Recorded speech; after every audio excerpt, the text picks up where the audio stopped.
د الله سبحانه وتعالى د شعائرنا د غیره د پدې کې مسخري مکوه، پدې پسې ټوکې مکوه، بد نوم باندې مې یادوه. که چېرته د ګیره نه پرې ښودلي د الله عز وجل نه توفیق وغواړه چې په دې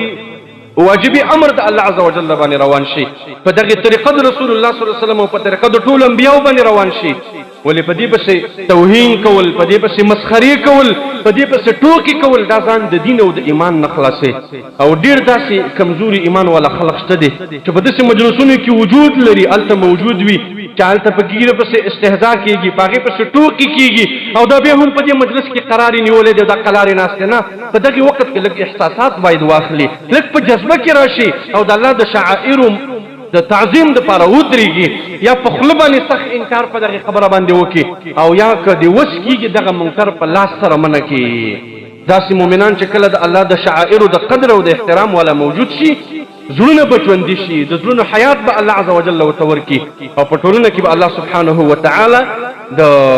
انسانیت او د اسلامیت او د ایمانیت خبرې را ژوندۍ کړي. د الله د دین د شعائرو تعظیم کوه، د الله د دین د شعائرو قدر کوه، د زړونو تصفیه او ښکلا به الله رب العالمین تعالی درکړي. الله سبحانه وتعالی فرمایلی دی: فالذین آمنوا به